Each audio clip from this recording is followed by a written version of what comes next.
Askush nuk arrinte ta kontrollonte vajzën 7 vjeçare të miliarderit Rafet Kosta. Psikolog, dado dhe specialist kishin dështuar njëri pas tjetrit, derisa një kamariere e thjesht bëri diçka që ndryshoi gjithçka për gjithmonë. Ajo që zbuloi për të kaluarën e kësaj familjeje do të mund të shkatëronte çdo shpresë për lumturi ose të krijonte mrekullinë më të madhe që ishte parë ndonjëherë. Restoranti Le Jardin ndodhej në kulmin e elegancës së tij të zakonshme të së premtes. Dritat e arta pasqyroheshin mbi gotat e kristalta dhe zhurma e butë e bisedave krijonte një atmosferë të përsosur luksi.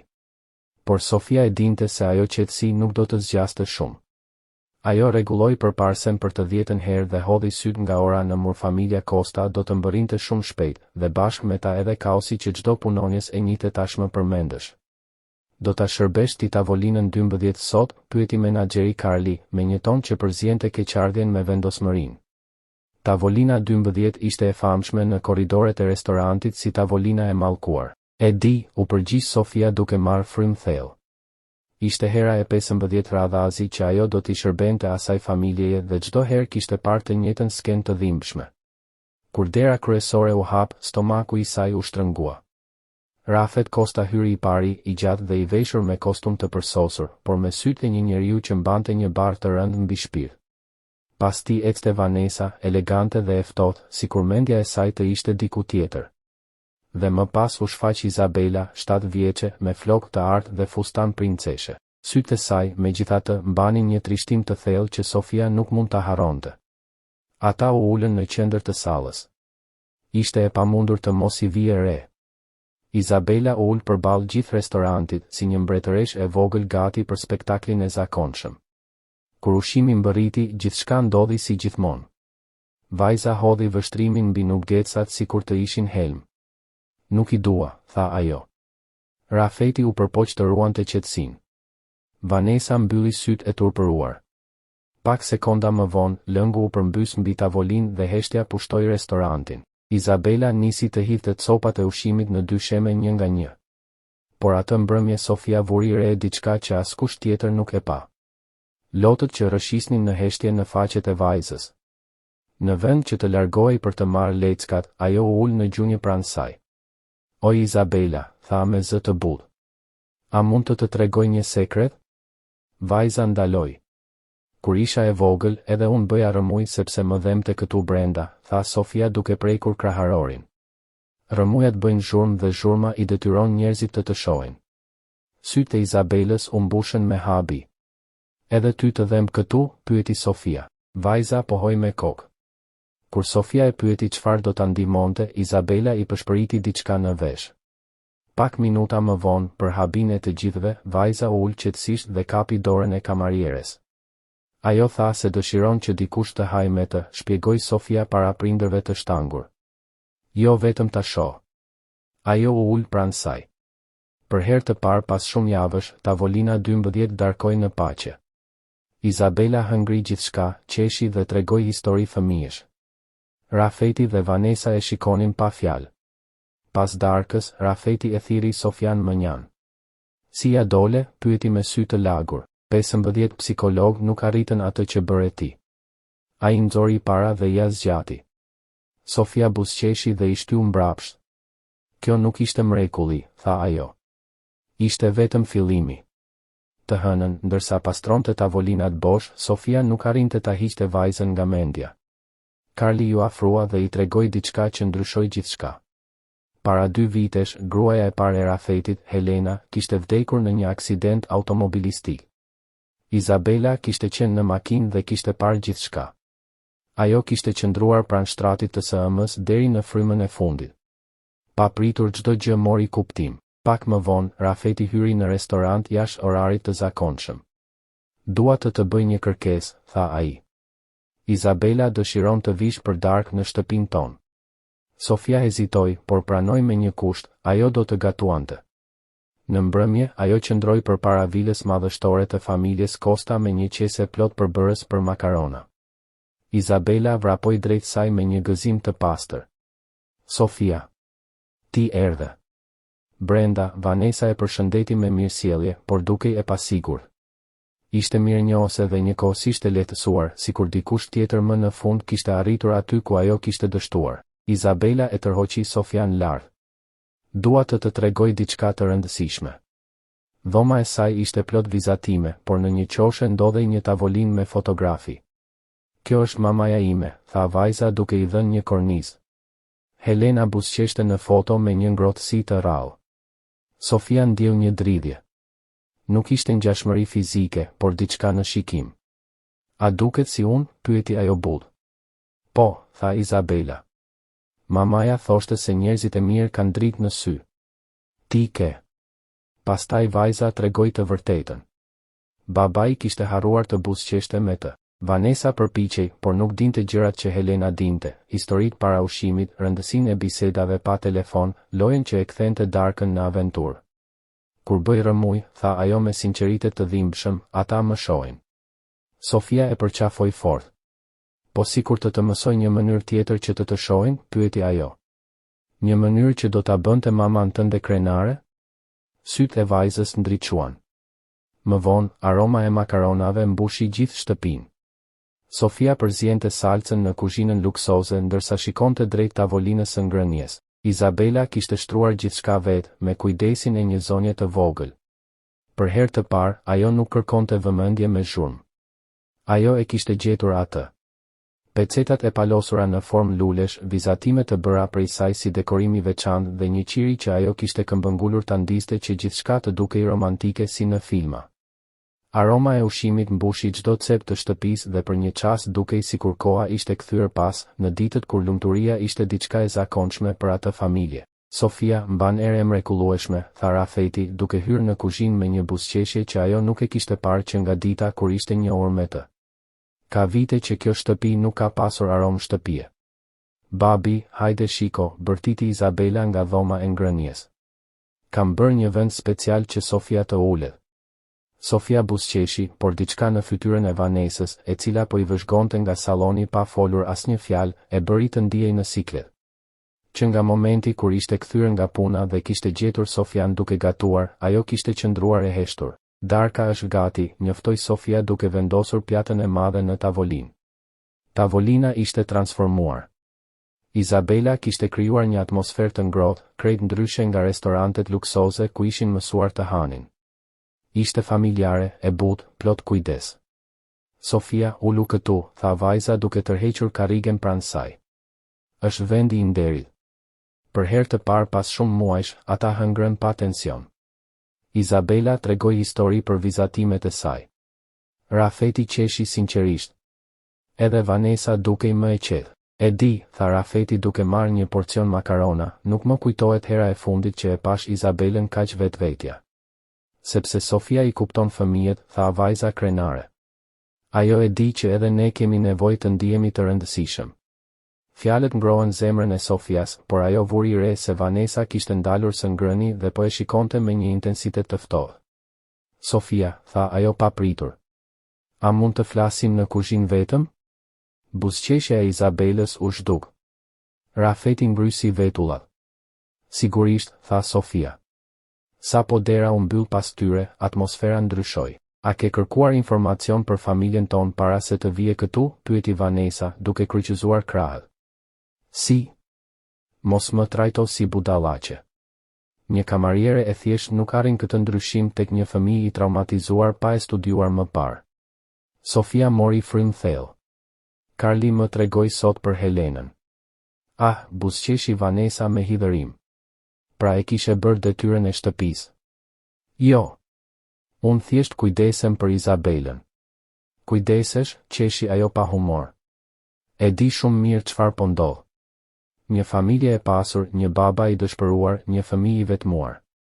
Mundësi perfekte. Akuzat goditën Sofian si shuplak. Nuk është kështu. Unë njoh njerëz si ti, vazhdoi Vanessa. Njerëz që përdorin mirësinë për përfitim. Zëri i saj u ngrit. Kam 2 vite që përpiqem të fitoj zemrën e asaj vajze. 2 vite refuzime. Dhe ti shfaqesh pa pritur dhe bëhesh heroina. Në atë moment dera u hap me forcë. Rafeti hyri me Izabelën pas tij. Çfarë po ndodh? Po të them unë, tha Vanessa duke treguar Sofian. Shpëtimtarja jote ka studiuar familjen ton. Ajo nxori telefonin. Shpjego këtë. Rafeti pa ekranin dhe fytyra i uzbe. Sofia, pse ke foto të familjes son në telefon? Që para 2 javësh? Bota e Sofias u shem. Izabela doli për para saj. Mos i bërtisni Sofias, bërtiti ajo. Shko në dhomë, urdhëroi Rafeti. Jo. Ju jeni të këqij me të. Ajo u kthye nga Vanesa me lot në sy. Ti nuk më dëgjon kurrë. Gjithmonë je në telefon. Sofia më dëgjon. Vanesa u zbe. Unë të urej, shtoi vajza mes lotësh. Ti nuk je mamaja ime.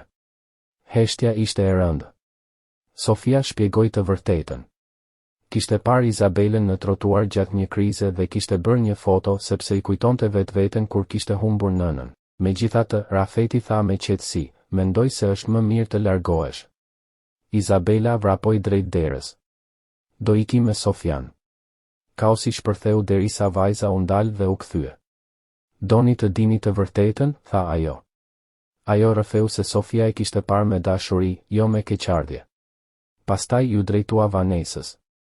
Nuk të refuzoj sepse jam e keqe. Kam frikë të të dua dhe të më lësh edhe ti. Fjalët e saj e lanë shtëpinë në heshtje. Të nesërmen në mëngjes, Sofia u zgjua nga një telefonat. Ishte Rafeti. Ata u takuan në restoran. Izabela nuk ka dal nga dhoma, tha ai. Nuk ha, nuk flet. Pastaj i tregoi mesazhet që vajza kishte lënë. Ajo kishte kërkuar vetë fotografin. Kishte dashur që Sofia ta mbante si kujtim të ditës kur kishte njohur një vajzë shumë të trishtuar. Mesazhi i fundit e shkatërroi. Ajo kishte ëndërruar që Sofia të bëhej mamaja e saj e re. Lotët rëshitën në faqet e Sofias. Duhet të flas me të, tha ajo. Pikërisht për këtë jam këtu, tha Rafeti. Dua që të transferohesh në shtëpinë tonë. Sofia mbeti pa frym. Si familje, shtoi ai. Jo si punonjëse. Dhe surpriza më e madhe ishte se ideja kishte ardhur nga Vanesa. Pak më vonë ata qëndronin para derës së dhomës së Izabelës. Vetëm Sofia, tha vajza nga brenda. Kur dera u hap, ajo u hodh në krahët e saj. Do rish për gjithmonë? Sofia pa prapa saj Rafetin dhe Vanesën. Ajo kuptoi se nuk ishte vetëm një fëmijë që kërkonte shpëtim, por një familje e tërë. Po, tha ajo më në fund. Por me kushte. Ajo do të vazhdonte punën në restoran. Do të punonte bashkë me Vanesën, jo kundër saj. Dhe Izabela nuk do të manipulonte më askën. Premtoj, tha vajza duke zgjatur gishtin e vogël. Ata bën premtimin. Pastaj Izabela bëri diçka që askush nuk e priste. Ajo shkoi drejt Vanesës. Më fal që bërtita, tha me zë të vogël. Nuk të urrej. Kam frikë. Vanesa u gjunjëzua dhe e përqafoi për herë të parë me të vërtetë. Edhe unë kam frikë, përshpëriti ajo. Kam frikë se nuk jam mjaftueshëm e mirë për ty. A mund të kemi frikë bashkë, pyeti Izabela. Vanesa buzëqeshi mes lotësh. Po, tha ajo. Bashkë. Vanesa më në fund buzëqeshi. Rafeti po i vëzhgonte të gjitha me lot në sy. Familja e tij, e cila kishte qenë e coptuar për kaq shumë kohë, por i ndërtohej më në fund. Por Sofia e dinte se sfidat e vërteta sapo kishin filluar, sepse një gjë ishte të pranonte të jetonte në atë shtëpi dhe krejt tjetër ishte të shëronte plagë që kishin marrë vite të tëra për t'u formuar. Diçka thellë në zemrën e saj i thoshte se prova më e madhe ende nuk kishte ardhur. Kaluan 3 javë që kur Sofia ishte zhvendosur në vilën e familjes Costa. Për herë të parë pas shumë vitesh, shtëpia dukej vërtet si një shtëpi e gjallë. Izabela zgjohej duke buzëqeshur çdo mëngjes, vraponte drejt dhomës së Sofias dhe e përqafonte sikur të kishte frikë se mos ajo zhdukej. Edhe Vanesa kishte filluar të merrte pjesë në lojrat pas darkës, duke qeshur me histori fëmijësh që dikur i dukeshin të lodhshme. Një mëngjes, ndërsa Sofia përgatiste mëngjesin, dëgjoi zhurmën e makinave që hynin në obor. Jo një, por disa. Ajo hodhi syt nga dritarja dhe pa 3 makina luksoze të ndalonin njëra pas tjetrës. Rafet, thiri ajo. Po pret vizitor, ai po zbriste shkallët duke rregulluar kollaren, por u ndal sapo pa jashtë. Nuk mund të jetë, murmuriti, fytyra i u zbe. Zilja e derës ra disa herë radhazi, e fortë dhe këmbëngulse. Kur dera u hap, 5 persona hyn brenda si një stuj elegante. 2 burra me kostume të shtrenjta, 2 gra të mbuluara me bishuteri dhe një zonjë e moshuar që mbante autoritetin si një mbretëresh. Gjyshja Beatrice, tha Rafeti i tronditur. Çfarë po bëni këtu? Gruaja e moshuar vështroi shtëpinë me përçmim. Kemi ardhur të rregullojmë turpin që i ke sjell emrit të familjes Costa. Njëri nga burrat që i ngjante shumë Rafetit tregoi drejt Sofias. Pra kjo është oportunistja, tha ai. Jam Maurici Costa, vëllai i Rafetit. Dhe ti duhet të jesh kamarierja që po përfiton nga një fëmijë jetim. Mos fol kështu, ndërhyri Rafeti. Maurici qeshi. Ke futur një të huaj në shtëpi dhe pret që familja të mos reagoj? Një grua bjonde, Priscilla, ju afrua Sofias me buzëqeshje false. E dashur, jam kunata e Rafetit. Me siguri je simpatike, por duhet të kuptosh se nuk i përket këtij boll. Para se Sofia të përgjigjej, Beatrice goditi dyshemen me bastunin. Ku është stërmbesa ime? Në atë moment, Izabela u shfaq në krye të shkallëve me pijame. Babi, kush janë këta? Eja përqafo gjyshen tënde, tha Beatrice. Por vajza u fsheh pas Sofias. Nuk dua. Heshtja u bë e rëndë. Sofia nuk është e huaj, tha Izabela pa pritur. Ajo është mamaja ime e re. Fjalët shpërthyen si bombë. Priscilla nxori një zarf. Ne kemi bërë një hetim të plotë. Maurici nisi të lexonte. Sofia Mendes, 24 vjeçe. Jetim që në moshën 8 vjeçare. Kamarier prej 6 vitesh. Borxhe financiare, dhe e pushuar nga puna për marrëdhënie të papërshtatshme me klient. Ndalo, bërtiti Sofia. Nuk është e vërtet, tha ajo me lodh. Shefi më ngacmonte. Sigurisht, murmuriti Priscilla. Izabela shpërtheu. Ju jeni të këqi. Sofia më bën të qesh. Në atë moment hyri Vanessa. Ajo lexoi dokumentet dhe i grisi në mes. Nuk më intereson çfarë shkruhet këtu, tha ajo. Familja mbeti pa fjalë. Sofia bëri në 3 javë atë që unë nuk arrita në 2 vite. Ajo i riktheu buzëqeshjen Izabelës. Rafeti u kthye drejt tyre. Dilni nga shtëpia ime. Beatrice paralajmëroi për pasoja ligjore, por ata u larguan. Më vonë, Rafeti kërkoi të vërtetën për të kaluarën e Sofias. Ajo tregoi sekretin që kishte mbajtur për 16 vite. Prindërit e saj nuk kishin vdekur në një aksident.